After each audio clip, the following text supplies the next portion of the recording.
For those of us on this side of the divide, when we hear things like consensus candidacy, we often think that, is this still a democracy? We understand that when the party agrees on this person, that's what the party leaders feel that everybody should align. But many Nigerians will feel that maybe the reason why we want a very robust...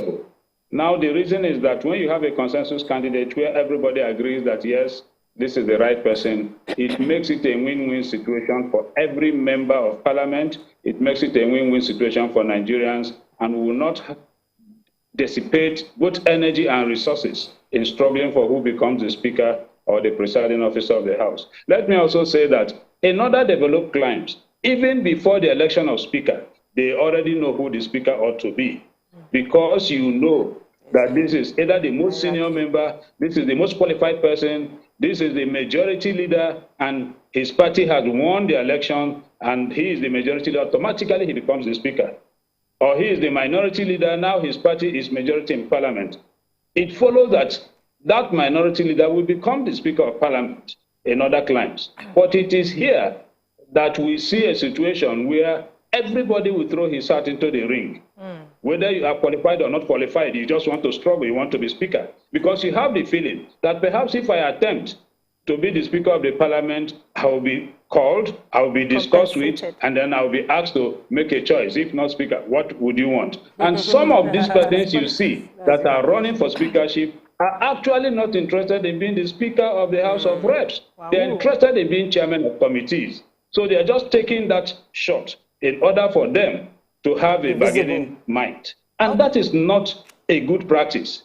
So it is not abnormal to have a consensus candidate. I can tell you that if we practice parliamentary democracy properly, we should have an idea of who and who ought to be the speaker of the 10th Assembly. Okay. So for me, I already understand that many people aspire for positions when they know there is no opportunity, just so that there's a bit of visibility for them. And it causes distraction, you know, and just waste a lot of time. But a lot of people have aspired for positions within the House of Rep, and I am worried that we're not putting into cognizance the importance of experience. When we talk about House of Rep and what they're meant to do, the longer you've been there, the better you are at doing your job. So, based on what the consensus is, do you believe that the party is considering experience, or they're just focused on zoning? Because I've been hearing more of relationship with your people at home. We carried out thorough investigation in joint tax. We didn't just come up to adopt a candidate. We looked at, now if you talk about a parliamentarian, his functions are three-pronged. One, legislation. How well have you done in that aspect over the years in parliament? How many bills have you sponsored and how many have been assented to? That will give you a score when it comes to legislation from our own yardstick. Now, we also looked at the issue of representation. How well have you impacted on your constituency in terms of projects, in terms of attracting government presence, and your relationship with your people at home? How are you held at home? How do your people perceive you? Do you have a relationship, or you remain in Abuja and never go home? And then the third one is the oversight. If you have chaired a committee in the House, how well have you performed? What is your relationship with members of the committee that you have chaired? What is your relationship with the agencies that you have oversighted? Joint tax went back to study all the aspirants or the persons who have brought themselves out for speakership on these issues, and we scored all. And I can tell you clearly that Right Honorable Tajuddin Abbas excelled amongst them. Yes, everybody, all of them, they're all qualified. Some are good, some are better than others, but Tajuddin Abbas came out best amongst them. And the party, incidentally, also adopted him as their consensus candidate. So that means that the party also did some work. The party just didn't arrive at that decision. And so the joint tax found it very easy to align with the party position, because first we have said that we are going to allow the majority party to zone, and then we'll go to that zone and look for the best candidate. Meanwhile, we started a study, a background study of all the candidates. And so when the party arrived at that decision, it was easy for us to take our position, make our position clear that we are supporting Tajuddin Abbas for speakership.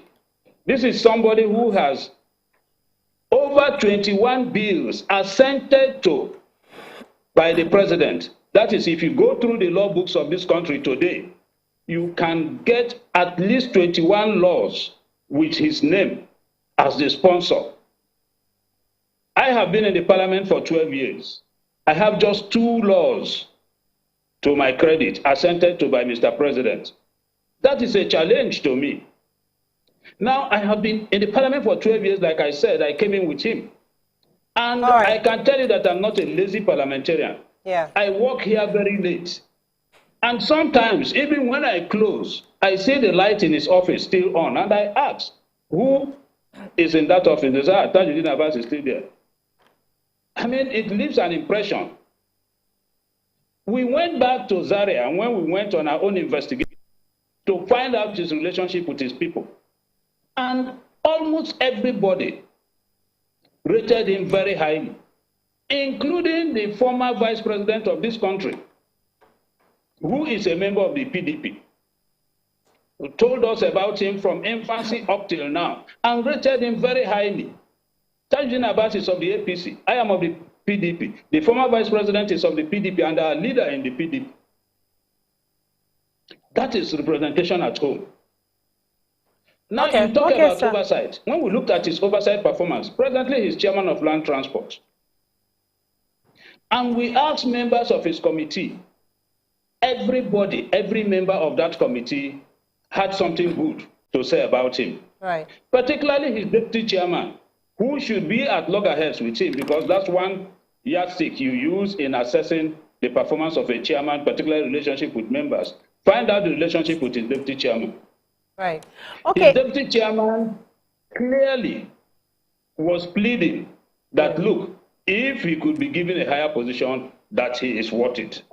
Okay, sir. So that also gave him a pass mark.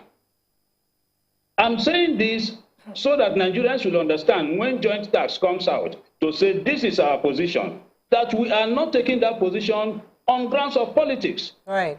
We have people who are closer to us as friends, as brothers, who are in this race. Right. Okay. Perhaps closer than Tajuddin Abbas to us. But we have the interests of this country at heart, and we think we should get it right. And to get it right, the foundation is very important. Okay, sir. We know that... It is not about relationship. Yes, sir. So we know that the presidential-elect and the vice is a combination of a Muslim-Muslim ticket. And Nigerians are saying when it comes to having the Speaker of the House, it will be okay to, go in line with the federal character. Are you people considering that as well? Because you understand the nature of Nigeria as a whole. Definitely, we also consider the issue of federal character, and that was why we encouraged the party to zone. Our first statement was that we will encourage the majority party to zone, and we will abide by the zoning. The reason is that zoning allows you to capture that spread and federal character that the Constitution requires. And so that was considered. But again, let me say as an individual, that our problems in Nigeria do not know religion, tribe, or political party. If you're hungry, hunger does not recognize religion, tribe, or political party.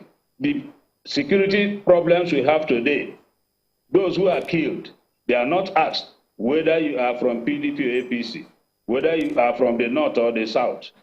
If you're unfortunate, you're caught in the web. So whilst we consider the issues of federal character, as an individual, I speak, that is not most important. I think that we need an emergency in this country in several areas. Everybody has said that we have the resources, we have the enormous resources, both manpower, human resources, natural resources, but our problem is management. And so we should begin to put round pegs in round holes. Right. And that is what joint tax is out to do. Okay, so I respect that, definitely. Many people have also had concern or expressed concern the fact that the president-elect, the vice president-elect are both Muslims. So they're hoping that the third and fourth man should be of another religion.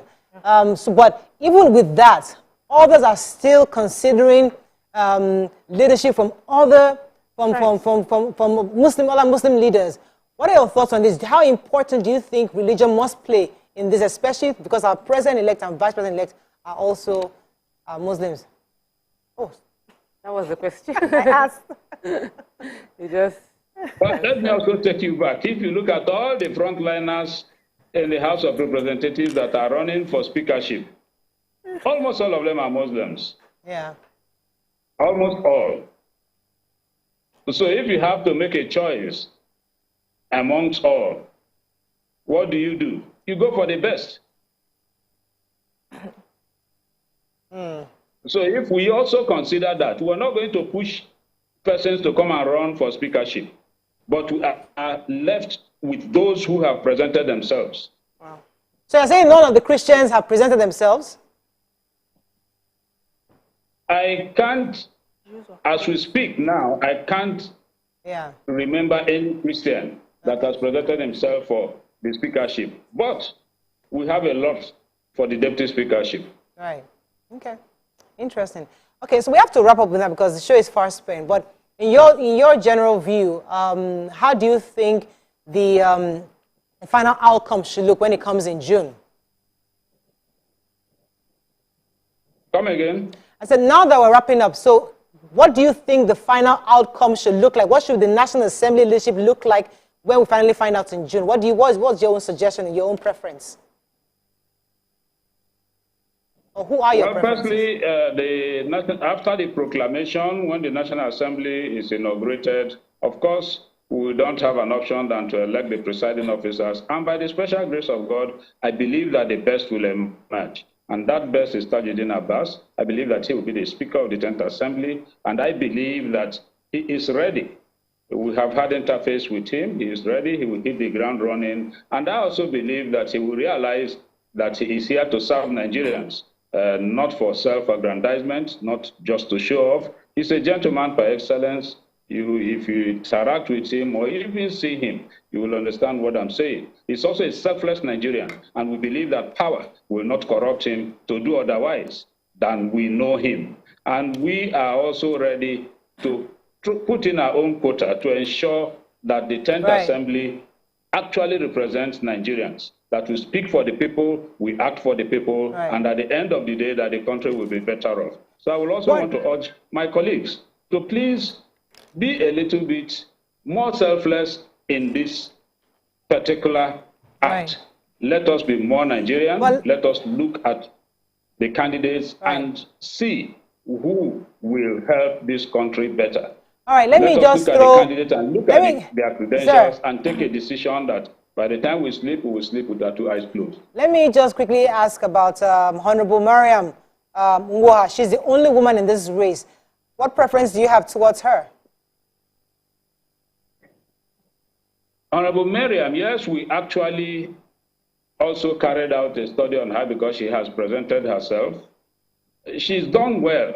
She's done well as a parliamentarian. And she has a right to also go for the position. But then amongst them, like I said, some are better, but you have the best amongst them. Amongst them, we also consider the profile. When we consider the profile, we have a gentleman who is the spokesperson of the House today, Honorable Ben Kano, who also went back to their constituencies to see what they have on ground. Very massive. When we went to Bende, very massive on ground. We looked at the followership at home. Yes, the gender issue for gender balancing swayed heavily on our minds, and that was also rated. But when we added up all, Ben Carlo was still slightly ahead. And so we decided to... So, all right, we have to wrap up. The reason why I had asked was because you had said it categorically that there was no Christian and she's a Christian, and she's on the race, but it was like there was no regard given. But either way, well, thank you so much, sir, for joining us this morning to express your thoughts on the upcoming leadership of the 10th National Assembly. That's all we can take on today's show. Hope you learned a few things as we have. Have a great day. We'll see you tomorrow. Bye for now.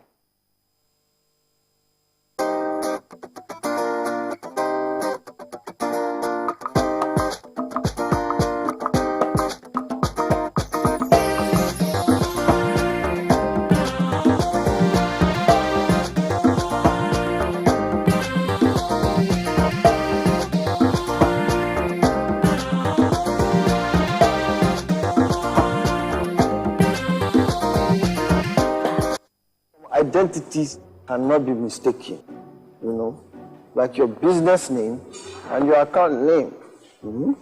Your business name if it be shoeplace, then the account now. Color can remove. If I see him, I block them straight. You don't understand? Don't confuse your customers. Sign up for a Money Point business account today and get a business account in your business name in minutes from your sure banker. Thank you very much. You're welcome. Whatever it takes to make sure you have a business account opened in your business name, we'll do it as your sure banker. Open a bank account in your business name with Money Point. Can you do this? No wahala. How about this?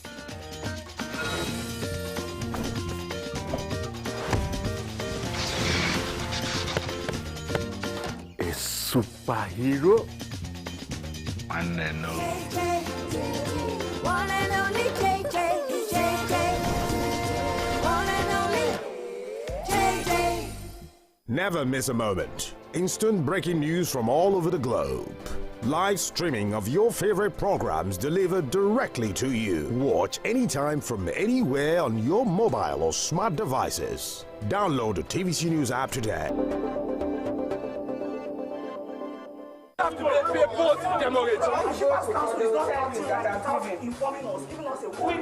When shippers groan under the weight of ceaseless charges that tend to throw them off balance in the sector, Nigerian Shippers Council promptly comes to their rescue. We know that we are achieving something. Today, you now have a regulator. To get justice done without the money for any charges. It's Tidbit, the world's biggest container ship and the first to break the 24,000 TEU mark. Allah Inland Drive port is born again. Finally, the eagle has landed. It is initiatives like this that we want to encourage. Join us for a smooth sail on your favorite maritime program, The Shipper, brought to you by Nigerian Shippers Council, Nigeria's port economic regulator.